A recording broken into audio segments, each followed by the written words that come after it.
Hey Sagittarius family, what is going on? Welcome to the channel. I'm Deborah. This is Purusha Intuitive, and we're looking at your weekly energy via the tarot, right?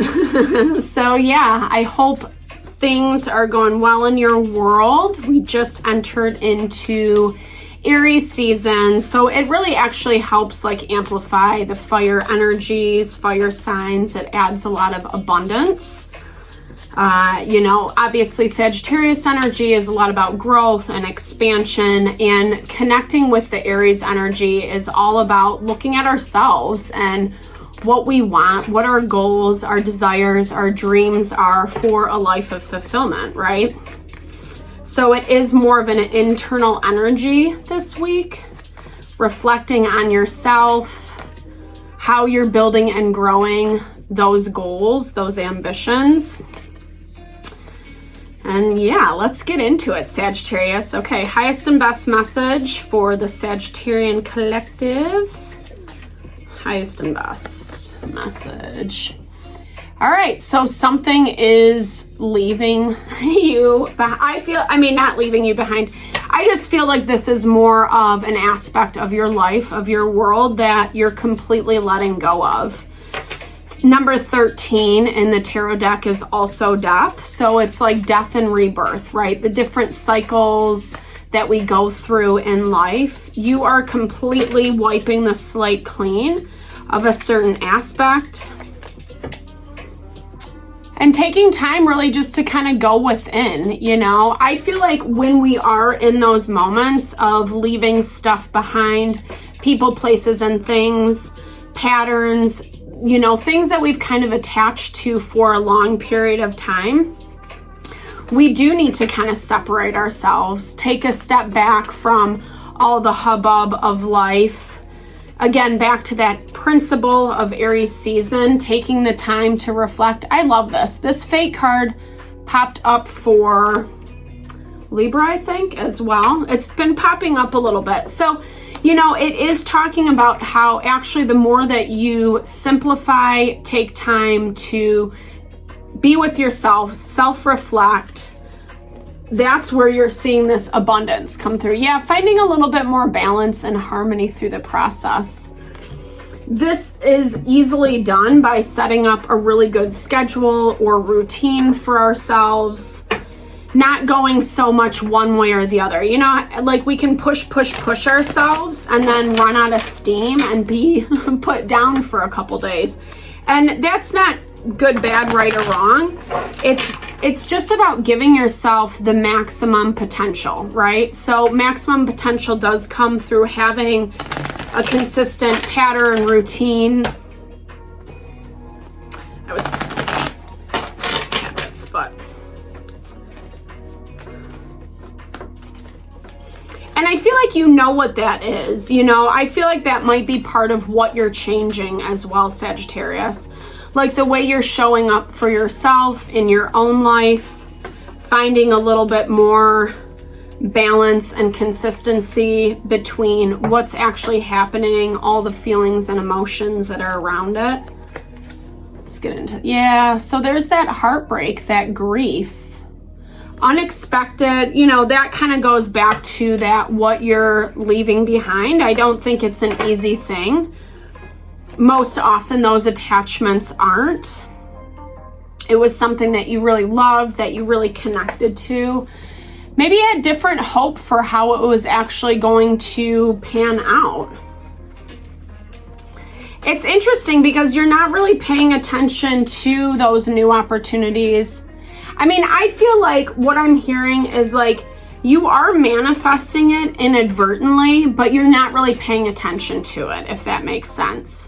Like you still have a lot of focus on the old, what you're walking away from, approaching it with that diplomatic energy, or dealing with someone who is either Gemini, Libra, Aquarius, or really kind of emanating that very rational, rigid value. Like this person, the King of Swords, is someone who just thinks his way through everything. He removes the emotion, he knows things that, you know, like in this is basically saying, you know, things are moving forward. You can see that. Yeah, but it has come from this space of a lot of upheaval, a lot of upheaval. And again, that kind of goes back to that element of the phoenix, right? The burning out of the old so you can rise again. And I like this energy for you because it does, I feel like you're observing, you're watching things unfold. But I also feel like you don't have to pay so much attention to the chaos and what is changing in your life. Honestly, this is talking about putting more intention towards what you're bringing in, this fresh start. And I know that's easier said than done, right? Because we often, like, I hear it as like comfortability. We focus on what we're comfortable with, what is in the mental tapes that we play, what we're seeing, what's presently happening in real time, right? But that's where there needs to be a little bit more balance. Not getting too sucked into whatever this is, whether it's a person or a situation. Also use that diplomacy, that kind of level-headed thinking for what's happening, right? It is moving forward. It's moving away from the chaos, and you know that, and you can see that.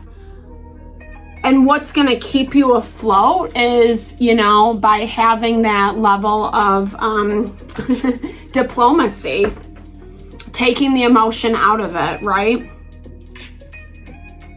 And maybe you have someone, this King of Wands energy, that's trying to suck you back in, the drama, the BS, you know, pouring out all this emotion onto you.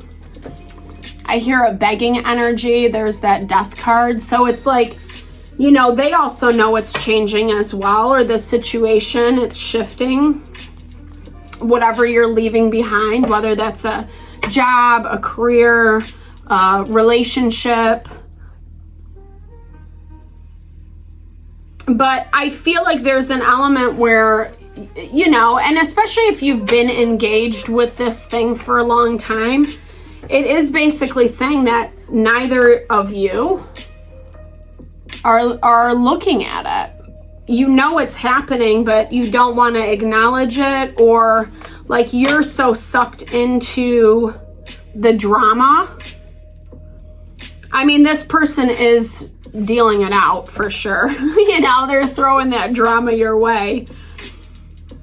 And I think it's in that attempt to keep you around.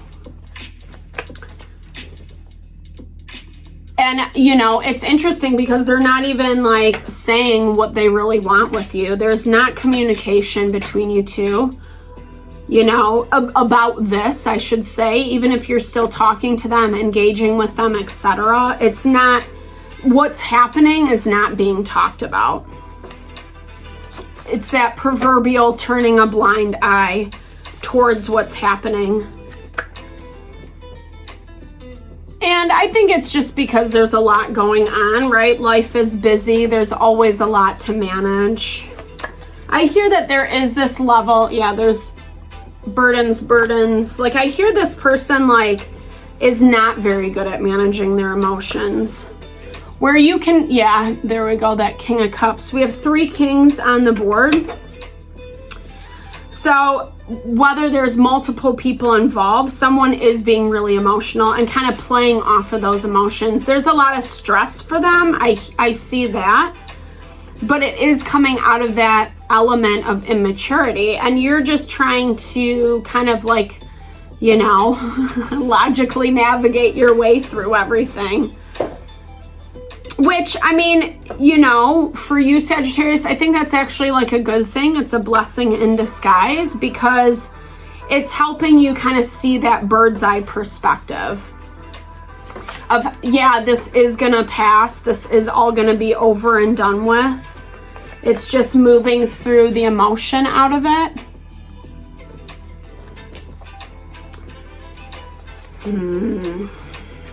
What is this? All right.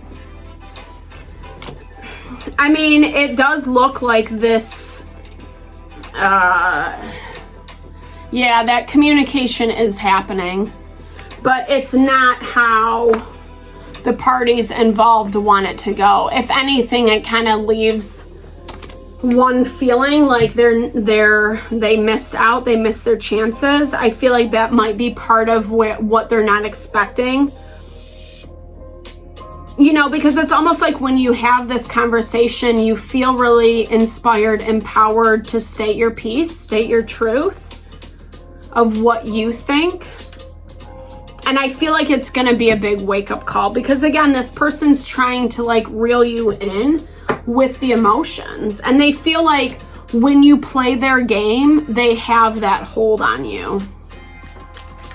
And no wonder it's kind of hard to not pay attention to it, because I feel like this person or situation kind of inserts itself, whether that's in your daily life or like just drama keeps popping up left and right. It's enough to keep your attention, right? But I feel like you understand this on a fundamental level. Yeah, there's that communication card popping out. I'll put that back in and see if that comes out. But it's like you know this. And so again, I like your approach, Sagittarius. It's like very empowered. It's you looking at things very realistically. Yeah, it's a web. And I feel like it's more this other person that plays into it. I feel like you're actually changing how you do things, how you show up in this relationship. Because like I said, this other person just wants to bring in all the drama, all the hubbub.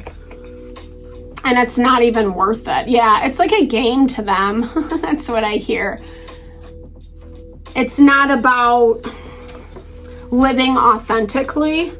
And I feel like you know that. And I feel like you also don't want to be a part of it anymore, is what I'm hearing.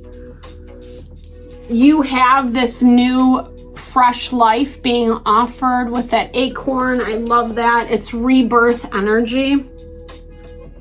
This card is even called Life Renewed.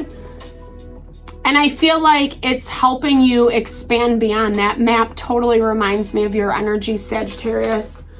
Like that, like I talked about in the beginning, right? That expansion, that growth, that evolution. Maybe you're going to be doing some traveling. You know, maybe you're walking away from someone who just was constantly limiting you and not allowing you to thrive, because it was always the drama, the emotions, the entanglement. But like I said, the way that you're vibing, it's showing that you get it, you see it, you're choosing to rise above it, which is awesome. And it is really coming through this balance and harmony that you've created within yourself. This situation was meant to go this way. I feel like that's what that fated energy comes. And I feel like you know that, you can feel that. It's just kind of waiting for everything to kind of reach that point of ending. So I hope that this helped, guys. I'm sending so much love and blessings to whatever you're navigating through. Thank you for all the love and support to the channel. Definitely big thumbs up if it resonated. Drop comments below. I would love to build and grow the community. Sending lots of love your way.